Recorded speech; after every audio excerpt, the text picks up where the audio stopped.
waraana Itoophiyaa kaabaa keessattuu gaggeeffamuun walitti qabatee paarlaamaan Ingilizaa falmii gaggeessuu deema. Abiy Ahmed dhimma waraana Itoophiyaa kaabatiin walitti qabatee deeggarsa dippiloomaasii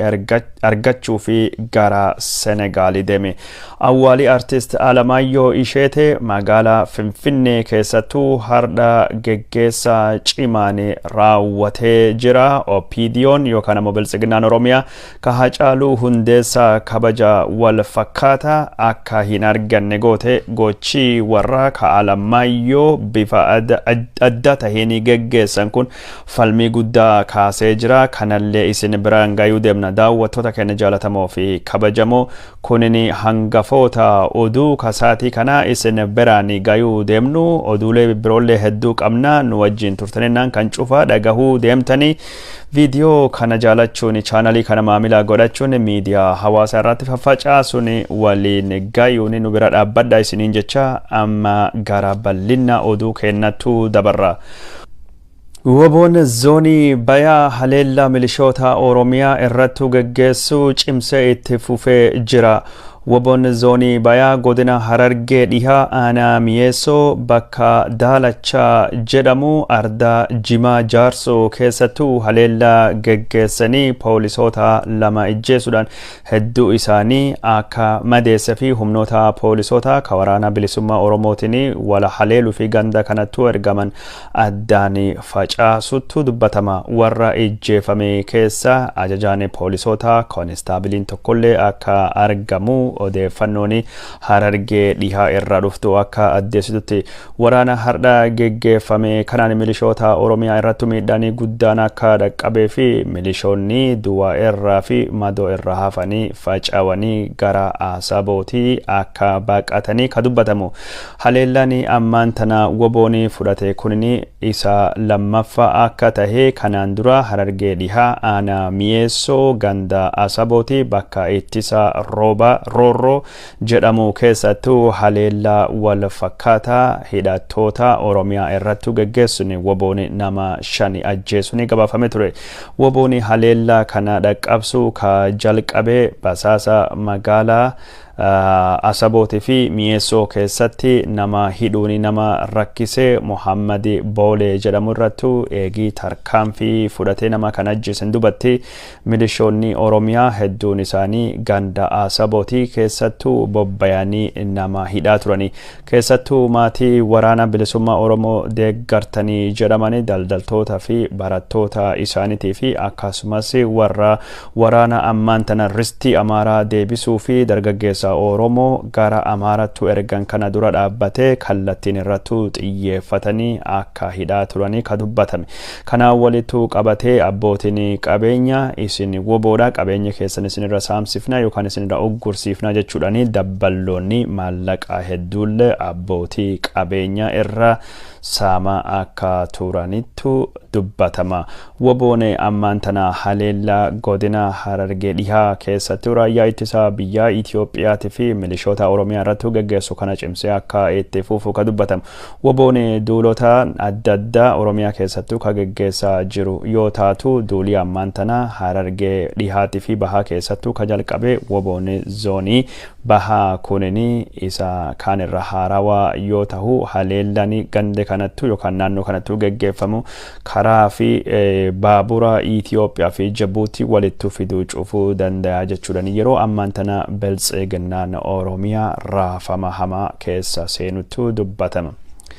Gara biraatini woboon haleellaa dhaqqabsaa jiruu fi ummata Oromiyaatii fi ummata Somaalee birattuu ka jibbamaa jiru. Biltsiginnaan ummata Oromootii fi Somaalee akka yeroo abdii ilee sanii walitti buusuu fi carraaqaa jira jechuudhaani maddeen gabaasaa jirani. Maddeen kun akka jiranitti naannoo Oromiyaatii fi Somaalee bakka kanaan duratti bara abdii ilee jeequmsi gurguddaanii keessattuu kayaa ture aanaa Cinaaksanii keessatti yeroo ammaan tana liyyuu haayilii Somaalii bobbaasuudhaanii horsiisee bultoota Oromoo irratti miidhaa dhaqqabsaa akka jiranii ka dubbatamu. haleella liyyuu haayilii kanaanii qotee bultoota fi horsiisota bultoota Oromoo irratti miidhaan akka dhaqqabaa jiru haga ammaan tanattu namni lamin ijjeefamee hedduun akka madaa'ee ka dubbatamu. Walitti bu'iinsi ammaan tana asittuu dhalate kunini ka fedhii uummata Oromooti fi uummata Somaalii hin ibsine ka jedhani maddeen kunini rakkoo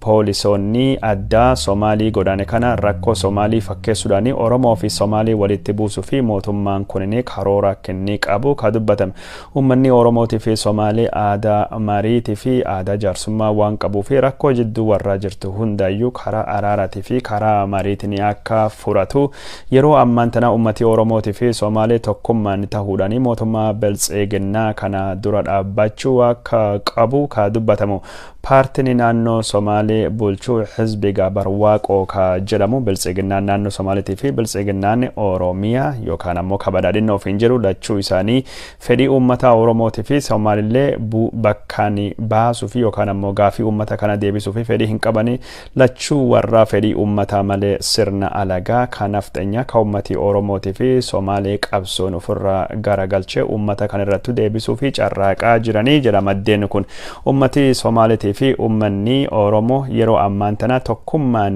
kahee sirna nafxanyaa kan dura dhaabbachaa waan jiruu fi uummati Biltsiginnaa yookaan ammoo hoggansi Biltsiginnaa uummati Oromootii fi Somaalii tokkummaan sirna dullachaa durii ka mootummaan Abiy Ahmedii Biltsiginnaa deebisuu barbaadu dura waan dhaabbateef tokkummaa uummata kana cabsuu fi yeroo ammaan tanatti uummata kana jidduutti akka rakkoon dhalattu karaa liyyuu haayilii isaatiin socho'aa jira jedhani. Kanaan durallee uummata Oromootii fi Somaalii walitti buusuu fi abdii iideetiin karaa suniin warri Itoophiyaa bulchaa jiran carraaqanii uummati Oromootii fi Somaalii waliin dhabne ni fashalaa'e. Kunilleen ka ammaan tana Biltsiginnaan Oromoo fi Somaalii wal dhabsiiftee aangoo dheereffachuu fi carraaqxu tattaaffii uummataatiin akka fashalaa'uu fi uummanni bal'aan waan kanarraa gurra cufatee shira Biltsiginnaan Oromoo fi Somaalii walitti buusuu kana akka irra aananittu dhaamsi darbaa jira. Uummati Oromootii fi Somaalii aadaa, amantii fi wantoota hedduun warra wal fakkaatu yoo ta'u lachuu isaanii seenaa Itoophiyaa keessattuu miidhamuu fi cunqurfamuun ka wal fakkeessu yoo taate sirna Haayile Sillaasee, Mangistuu Haayile Maaramiitii fi sirnoota Itoophiyaa keessa darbaa dhufani hunda isaanii gamtaanii ta'anii dura dhaabbachuu isaanittu beekama. Haa ta'uuti malee Itoophiyaan haga dhaabattee uummata Oromootii fi Somaalii kana walitti buusanii cunqursaa isaanii uummata gurguddaa kan irrattu dheeressuu fi akka sirni mootummaa carraaquu ka dubbatamu. Oduu gara biraatiin dargaggeessi naannoo Somaalee ka mootummaan Abiy Ahmedii ka Finfinnee jiru yookaan ammoo mootummaan Mustafaa Umarii ka Jijjiga jiru gaafii kennaa fi deebii deebisuu hin dandeenye jedhani karaa baaburaa Finfinnee fi Jabuutii walitti fiduu guyyaa lamaa fi cufanii jiran. Dargaggoonni mootummaatu aaranii kunini mootummaan rakkoo uummata Somaalii salphisee laala rakkoo fi gadadoo uummati Somaalii keessa jiru hubatee fala kennuu fi hin barbaadu jechuudhaani yeroo ammaan tana jiraattonni Somaalee ka gandoota Garbaciisa, Addeeytuu fi Andhufaa keessa jiraatan jiruun isaanii jiru akka malee rakkisaati. Rakkoo kana mootummaan Mustafaa Umar ka Jijjigaa jiru yookaan ammoo mootummaan Abiy Ahmedii ka Finfinnee jiru hubachaa hin jirani. Kanaafuu dhimmi kun xiyyeeffannaa mootummaa federaalii akka argatuu fi karaa baaburaa kana cufnee jedhu dargaggeessi kun. Dargaggeessi karaa baaburaa cufan kun naannoo Somaalee godina Sitti aanaa Afdami jedhamu keessattuu karaa cufuudhaanii baaburii Jabuutii irraa gara Finfinnee, Finfinnee irraa gara Jabuutii akka hin deemne godhanii cufiinsi karaa baaburaa kunini ji'oota lamaan darban keessattuu yeroo sadaffaa fi yoo ta'u karaan Jabuutii Finfinnee walitti fiduu ka baaburaa kunini balbala Itoophiyaan addunyaan wal gartu ka galaanaa yoo ta'u cufiinsi karaa kana ka yeroo adda addattu dargaggoota Somaalii yookaan ammoo dargaggoota Afariitiin cufamu kunini dinagdee Itoophiyaa ka raafama hamaa keessa jiru irratti miidhaa guddaa qaba. Karaan cufamaa jiru kunini dargaggeessi Oromoo ka ammaan tana waraana bilisummaa Oromoo deeggarulleen karaa bifa wal fakkaatan cufuu danda'a jechuudhaani yeroo ammaan tana mootummaan Abiy Ahmedii sodaa guddaa akka keessa seenee ka dubbatamu. Humnoonni riphee loltoota naannoo Tigraahii ka naannoo Affarii keessatti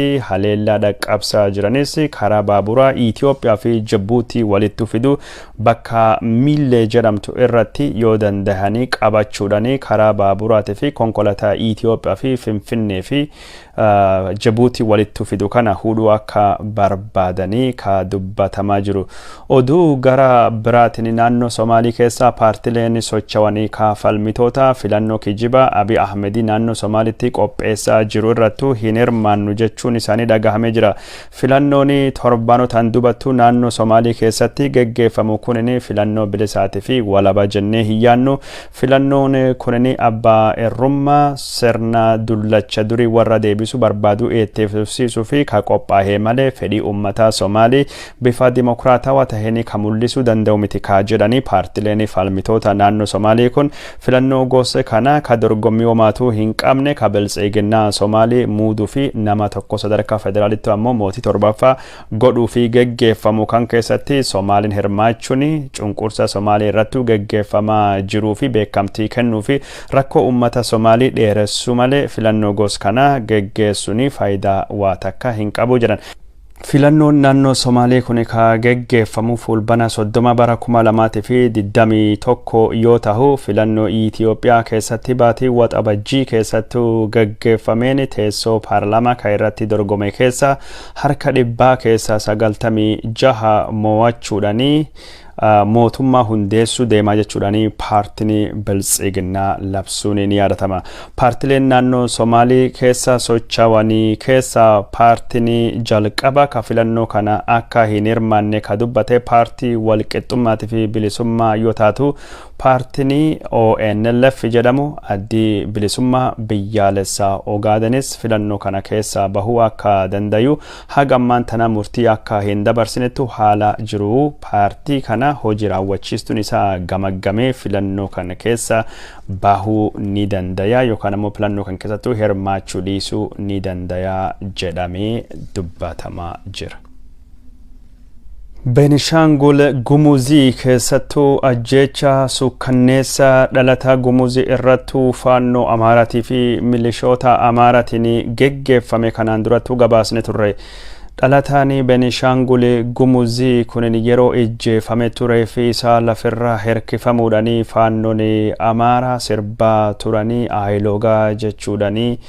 Itoophiyaan hardhasii dabarte jechuudhaanii Itoophiyaan biyya goototaati gootummaa kenna agarsiifna jechuudhaanii nama kana gocha garaa jabeenyatiin sirba jechuun cidhaa fi heerumaa irratti sirbamu sirbaa reef isaa lafirra hirkisaa turanii. Ammaan tana odeeffannoon Beenishaangul Gumuzii irraa dhufaa jirtu ajjeecha nama kana akkamiin akka inni dhalatee haala addeessutu jira. Odeeffannoon Beenishaangul Gumuzii irraa dhuftu akka dubbattutti Beenishaangul Gumuzii bakki ajjeechaan kun keessattuu tahee godina Matakkale aanaa Dibaaxee yoo tahu bakki namtichi kun ijjeefame Barbarakka jedhamtu dubbatama. Bakka Barbarii kanattu kanaan dura milishoonni naannoo Amaaraa konkolaataa 30 olii tayanii godina Amaaraa Awwii jedhamu magaalaa Chaagni irraa fe'amuun dhufanii. Poolisoonni naannoo Amaaraatii fi faannoon Amaaraa konkolaataa 30 fe'amee Beenishaangul Gumuzii dhufe kunini Beenishaangul Gumuzii keessatti nagaa eegsisuu fi akka bobbayanii olaantummaa seeraa kabachiisuu fi akka bobbayanii miidiyaaleen adda addaa ka mootummaan walitti dhufeenyi qabanii fi mootummaaleen biltsiginnaan Amaaraa gargaaruu dudubbachaa turanii. Odeeffannoon Beenishaangul Gumuzii irraa dhufaa jirtu akka addeessinetti pirezidaantiin Beenishaangul Gumuzii Alshadli Alhassan fi ageenyoota shaagari magaalaa Bahar Daarii keessattuu wal arganii turanii. Kaayoon sunini hariiroo fi akkasumas walitti dhufeenya naannoo Amaaraatii fi Beenishaangul Gumuzii jidduu jiru fooyyessuu akka tahee waliigalteen Amaarii lafa gaafatanii ka Beenishaangul Gumuzii godina Matakkal irratti jedhu kana akka dhiisan Ashadli Alhassani gaafatullee dhiibbanii biltsiginnaa paartii Abiy Ahmed irraa godhame naannoon Amaaraa dhimma ristummaa yookaan ammoo dhimma suni deebisuun durattu ajjecha namoota Benishaangul Gumuzii keessattuu riphee loltoota Gumuziitiin gaggeeffaman dhaabsisuu waan taateef akka milishootaa fi faannoon Amaaraa achittuu bobba'ee humnoota badii ergamtoota juntaa katayanii warra Gumuziitii fi warra shanee barbadeessanii waliigalteera dhaqqaba jechuudhaan dhiibbaa guddaa irratti godhame. Bu'uuruma dhiibbaa godhame saniin Ashadli Al-Hassani fedhii isaa malee waliigaltee naannoon Amaaraa akka waraanaa fi faannoo fi milishoota isii gara Benishaangul Gumuziitti bobbaastu irratti waliigalani. Waliigalteen sun eegi mallatteeffameen duubatti konkolaataa 30 oli waraanii naannoo Amaaraa godina Awwii magaalaa Chaagnii Injibaaratii fi magaalota adda addaa irraa gara sunittu akka bobbaanii ka dubbachaa jiru. Bakki isaan itti bobbaanii gandoota kanaan dura riphee loltoonni Benishaangul Gumuzii haleella guddaa keessattuu dhaqqabsanii milishoota Amaaraatii fi faannoo keessa baqachiisanii bilisoomsanii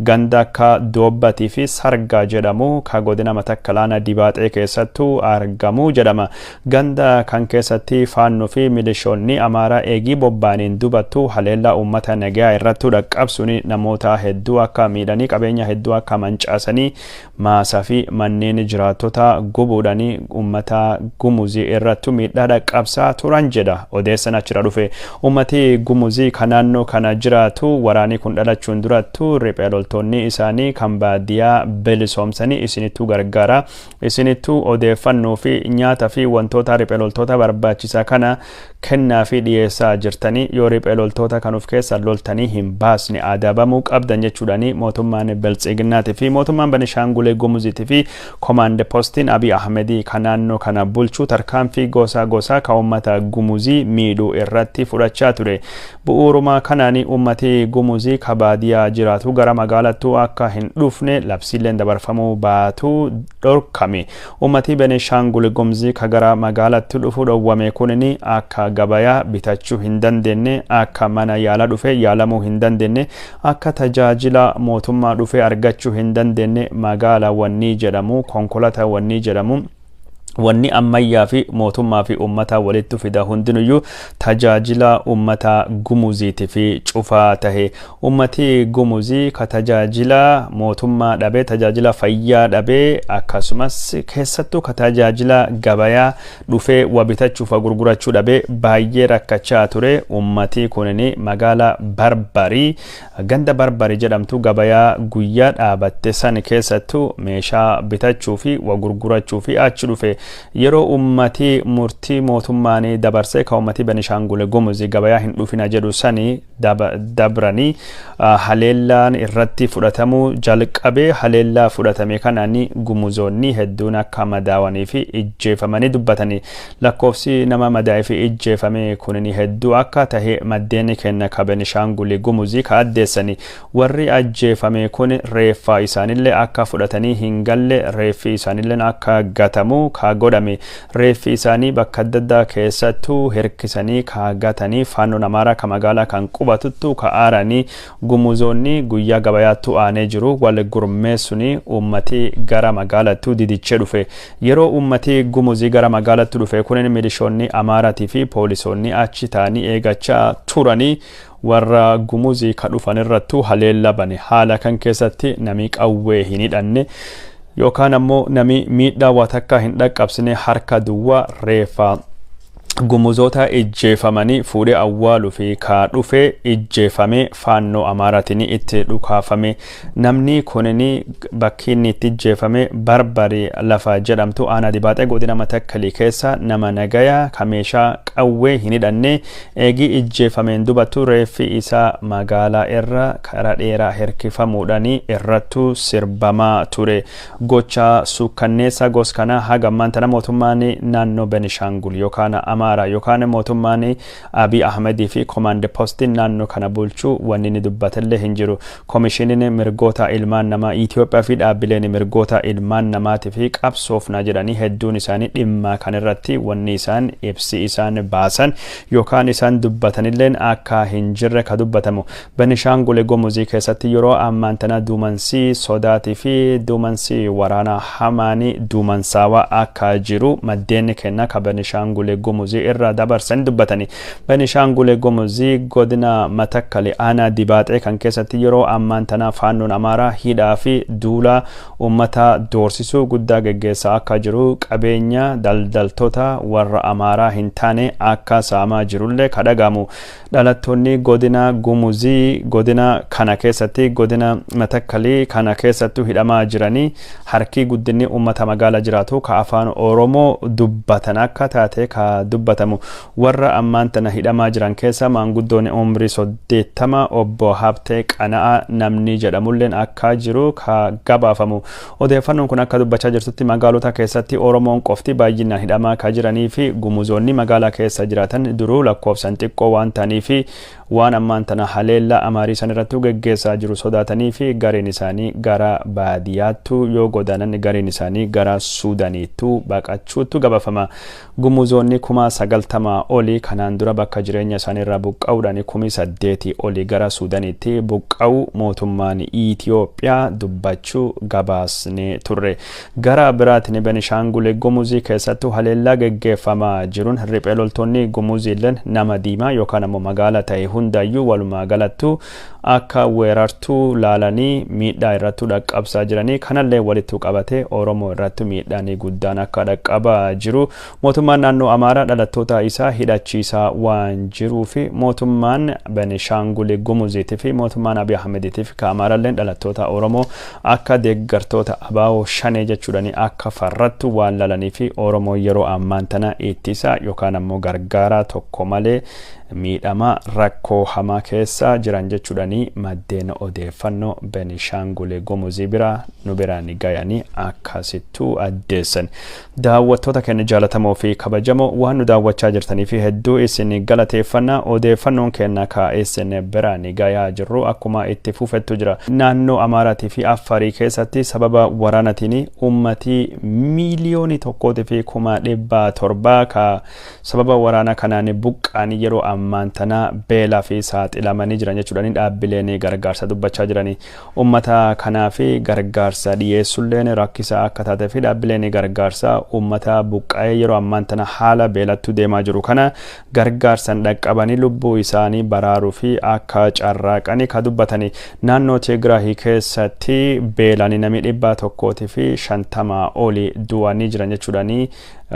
itti gaafatamaan biiroo qonnaa kan naannoo Tigraahii dubbatee jira. Hogganaani kun akka jedhutti ummati du'anii kunini hedduun isaanii hanqina tajaajila fayyaatii fi beelarraa du'anii jechuudhaan dubbatama. BBC'n lakkoofsa ummata du'ee kun qaama bilisa yookaan walabaa irraa mirkaneeffachuu hin dandeenye. Haa ta'uuti malee gargaarsi namoomaa gara naannoo kanatti geggeeffamu danqamee waan jiruuf ummati nagayaa beelan yookaan ammoo tajaajila fayyaa gahaa dhabuudhaan dhumachuu akka danda'anii dhaabbileen gargaarsa namoomaa ibsaa akka turanii fi mootummaan gamtooman mootummaan Ameerikaa gamtaan Awurooppaatii fi akkasumas gamtaan Afrikaa mootummaan Itoophiyaa gargaarsa namoomaa ka gara Tigraahiitti deemu akka danquu hin qabne yookaan danquu taate itti gaafatamummaan dhufuu akka danda'u dhaabbileen fi biyyoonni adda addaa irraa dedeebi'anii dubbachaa akka turan BBC'n gabaasa isaa keessatti tuqee jira.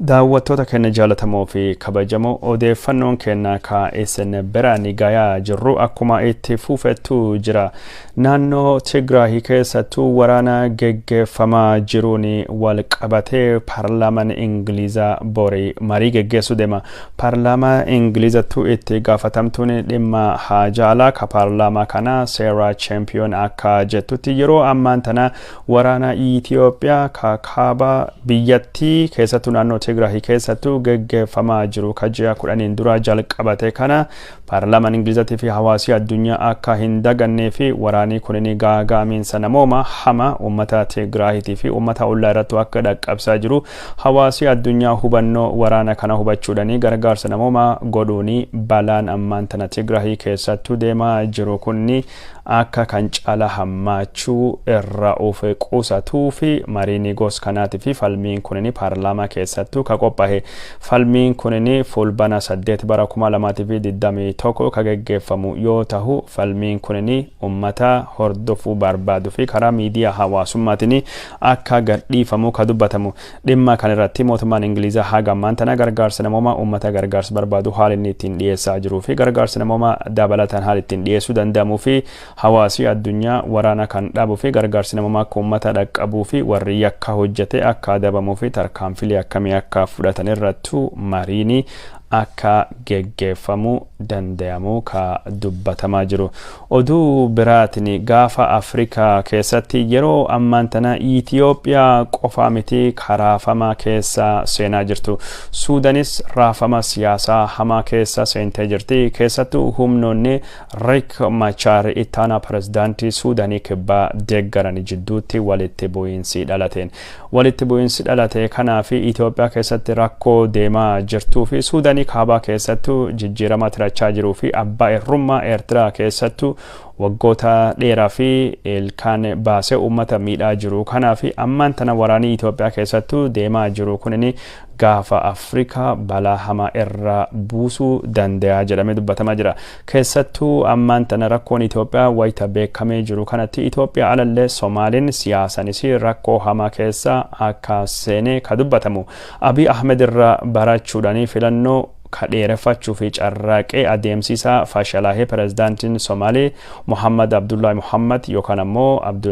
Mohammad Farmaajo ka jedhamu innis yeroo ammaan tana muummicha ministeera biyya suni ka tahe Mohammad Hassan Roble wajjin rakkoo guddaa keessa seenee jira. Rakkoo guddaa kana ka Roble wajjin galche tokkoffaa dhimma filannoo ka inni dabarse yoo taate ka lammaffaa ammaan tana ammoo rakkoo guddaa tahee ka darbee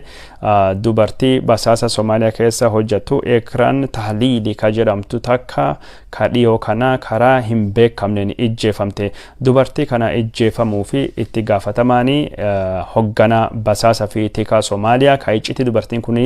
dhimma tokko irratti akka hin baasne barbaade jechuudhaani Mohammad Hassan Roble itti gaafatama basaasa fi tikaa Somaaliyaa ari'ee itti gaafatama inni ari'ee kana Abdullahi Farmaajo beekamtii isaa malee deebise angootu deebise dhimmi kun dhimma Abdullahi Farmaajo miti jechuudhaani yeroo ammaan tana muummicha ministeera Somaaliitii fi pirezidaantii Somaaliyaa jidduutti wal dhabiinsi hamaan dhalatee jira. Somaaleen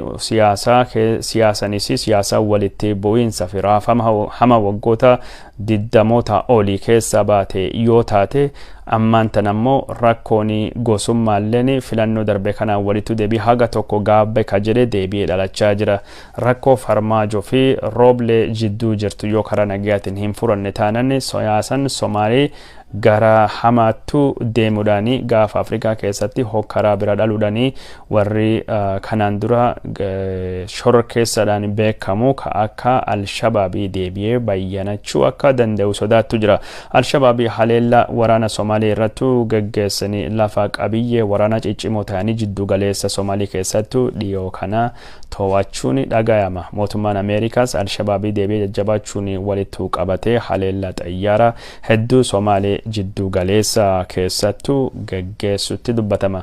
Gara biraatiin gaafa Afrikaa keessatti rakkoolee dhalatte kana karaa mariitii fi araaraatiin furuun barbaachisa jechuudhaani dubbatamaa jira. Odeeffannoon takka akka jettutti rakkoo Itoophiyaa keessattu gaggeeffamaa jiru kana waraana Tigraahii ka humnoota naannoo Tigraayitii fi mootummaa Abiy Ahmed jidduutti gaggeeffamu pirezidaantiin Suudaanii kibbaa Salva Kiir Mayardeti akka araarsu Suudaan akka deeggartu dubbatee jira. Hogganaan dhaabbata waliigaltee biyyoota gaafa Afrikaa IGAD kan tahe muummichi ministeera Suudaan Abdullah Hamduki haala ammaan tana Itoophiyaa keessattuu dhalatee walitti qabatee namni araara buusuu danda'u pirezidaantii Suudaanii kibbaa Salva Kiir Mayardeti jechuudhaani deeggarsa ibsatee jedha ministeerri haajaa alaa Suudaanii kibbaa akka gabaasetti. Ministeerri haajaa alaa Suudaanii kibbaa kunini dhimma waraana ka Itoophiyaa keessatti dhalatte biyyittii Suudaanii kibbaa Itoophiyaan akka karaa nagayaatiin waraana kana keessa hoffoltu gargaaruu akka fedhu gaafa dhiyoo Finfinnee daawwatee muummicha ministeera biyya suni Abiy Ahmedittu Salva Kiir Mayardeti pirezidaantiin Suudaanii kibbaa himee jira jechuudhaanillee yaadachiisee jira.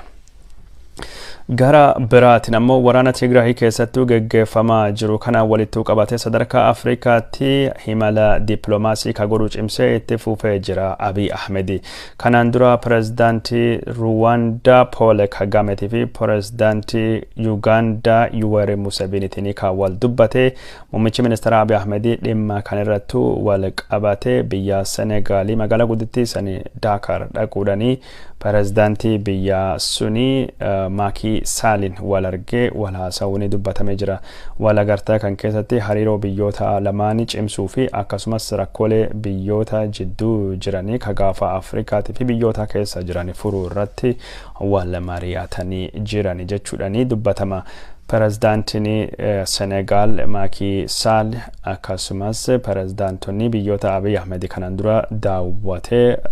kan akka Paul Kagame fi Museveni fi akkasumas pirezidaantiin